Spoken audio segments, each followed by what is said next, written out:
जय सतगुरुदेव। मैं अभी दिल्ली से आई और मुझे पता चला वहाँ पे कुछ गुरु भाइयों से उनके हृदय में जो एक बात थी वो ये थी कि कोई ऐसा विधान जो बहुत जटिल ना हो और हम उसको कर सकें, हम स्वयं करें और साथ में समाज का कुछ उत्थान कर सकें, समाज कल्याण के लिए उन मंत्रों का उपयोग कर सकें। चूँकि आज का युग जो है वो बहुत बहुत ज़्यादा प्रगतिशील है और बहुत ज़्यादा व्यस्त है। समय नहीं है लोगों के पास कि वो 40-40 दिन की साधनाएं कर सकें या 21-21 दिन की साधनाएं कर सकें। कुछ लोगों के पास तो इतना भी समय नहीं होता कि सुबह की भोर का पूजन भी कर लें। तो इसलिए मुझसे उन्होंने रिक्वेस्ट करी कि दीदी क्या ऐसी कोई विधान विधि है। तो मैंने सोचा कि कुछ ऐसा सरल विधान बताया जाए इन लोगों को जिससे कि ये 20-22 साधक हैं और वो सब करना चाहते हैं, सब अलग अलग क्षेत्र से आए हुए हैं। वहाँ कोई जॉब कर रहा है, कोई वहाँ पे व्यवसाय कर रहा है, कोई वहाँ पे किसी छोटी मोटी कंपनी में कार्य कर रहा है, कोई पढ़ रहा है। तो मुझे बहुत अच्छा लगा उन लोगों से मिल करके और मैंने कहा उनसे कि तुम लोग साबर मंत्र करो। साबर मंत्र के बारे में एक छोटी सी जानकारी मैंने उनको दी और ये वही आप सबसे शेयर कर रही हूँ। साबर का अर्थ होता है सबर यानी कि रात। ऐसा मान्यता है कि महाभारत कालीन में उस समय किरात भगवान शिव थे और उन्होंने किरात स्वरूप धारण किया था और अर्जुन की परीक्षा ली थी, उनसे युद्ध भी हुआ था।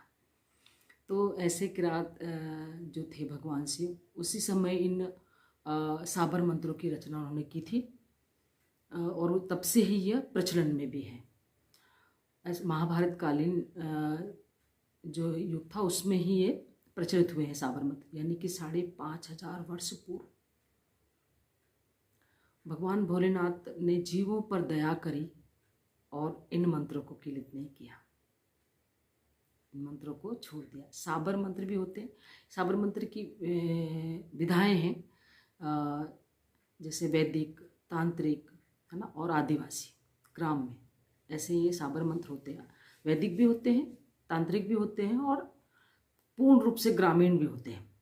ऐसी में एक और साबर मंत्र आता है, वो है डाबर या मंत्र। डाबर मंत्र आपने सुना होगा। तो ऐसी इनकी विधाएं हैं। अच्छा, बहुत सरल है, विधि भी सरल है। कुछ मंत्र ऐसे होते हैं जो मात्र 1000 जपने से ही उनकी सिद्धि हो जाती है। अब उसका कारण जानिए कि क्यों। एक तो ये बहुत सरल भाषा में लिखे गए हैं। इनके बारे में ये मान्यता है कि भगवान शिव प्रत्यक्षतः इन मंत्रों के तो रचनाकार या इनको बताने वाले तो हैं नहीं, किंतु इनके योग सिद्ध साधक जिन्होंने इन मंत्रों की रचना की है वे थे गुरु गोरखनाथ और गुरु मच्छंदरनाथ, जिन्होंने इन मंत्रों की रचना की। ये साधक अपने तप बल के प्रभाव के कारण भगवान शिव के समान ही पूजनीय माने जाते हैं। अद्भुत थे ये दोनों साधक। और गुरु गोरखनाथ को तो आप मेरे ख्याल से अधिकांश लोग जानते हैं कि वे कैसे थे, उनका स्वरूप कैसा था।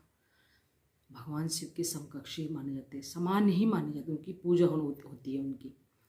और दूसरी बात, साबर मंत्रों में कुछ ऐसे विधान नहीं होते जो शास्त्रीय विधान होते। जैसे शास्त्रीय विधान के, शास्त्रीय मंत्रों के कुछ अंग होते हैं, न्यास, ऋषि, छंद, देवता, बीज, ऐसे 6 जो उनके अंग होते हैं वो इसमें जरूरी नहीं होता। हवन, यज्ञ, ये सब इसमें बिल्कुल आवश्यक नहीं होता। सीधे सीधे पढ़ते हैं। इसमें सीधे सीधे आन होती है, सौगंध जिसको कहा जाता है ना।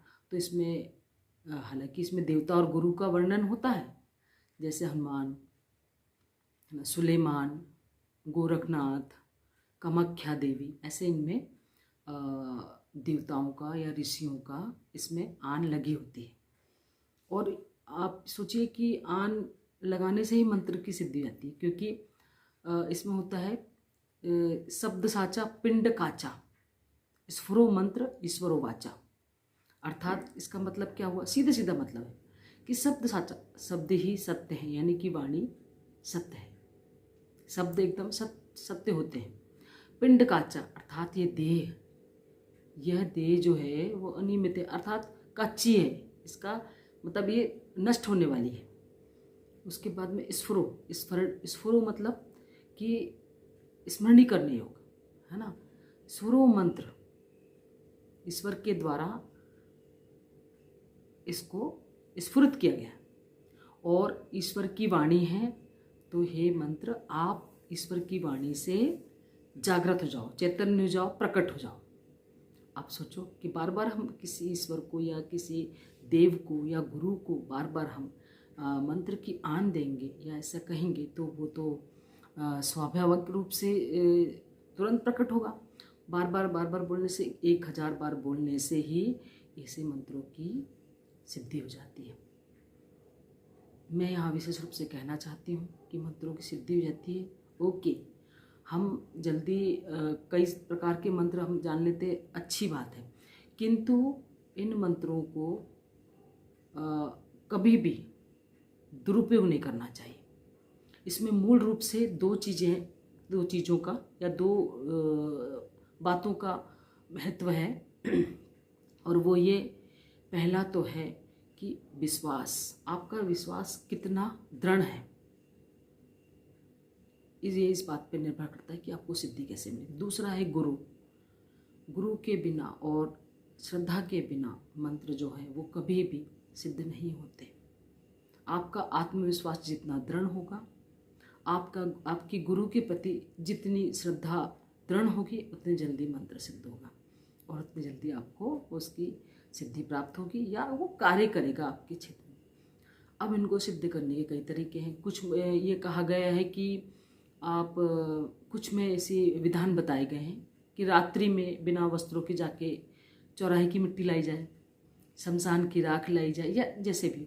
तो इसमें थोड़ा विधान कि भाई अब वो समय नहीं है कि आप ये सब कार्य कर सके, तो इसमें दिन का विधान है। मध्य दिन के जो मध्याह्न काल होता है उसमें जाके बिना सिले हुए वस्त्र पहन करके जाके ये कार्य कर सकते हैं। दूसरा, शमशान में जाकर साधना करनी है तो उसके लिए एक विधान है कि आप जाके वहाँ की राख ले आइए दिन में जाकर, और कोई एक एकांत कमरा हो, वहाँ उस राख को अपने आसन के नीचे बिछा करके बैठ जाइए, तो भी मंत्र की सिद्धि हो जाती है। अब जैसे खोपड़ी नरमुंड लाने का विधान, नरमुंड में कुछ क्रियाएं होती हैं, तो उसके स्थान पे वहाँ जो मटका तोड़ा जाता है उस मटके को लाकर उसमें आप क्रिया कर सकते हैं। तो ऐसे इसके थोड़े से विधानों को जो सिद्ध साधक हैं उन्होंने परिवर्तित करके हमारे लिए आसान कर दिया है और अन्य साधकों के लिए भी, ताकि वो डरें भी ना और इसमें महिला साधक भी अच्छे से कार्य कर सके और पुरुष साधक भी इस कार्य को कर सके या इस साधना को सिद्ध कर सके। लेकिन इसमें दो ही चीज़ों का विशेष महत्व है, वो है आपका आत्मविश्वास और आपकी अपने गुरु के प्रति दृढ़ श्रद्धा, है ना।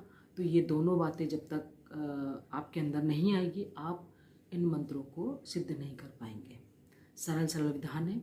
नेक्स्ट वीडियो में मैं इसके और विधि विधान आपके समक्ष शेयर करूंगी। तब तक के लिए जय गुरुदेव, शुभ रात्रि।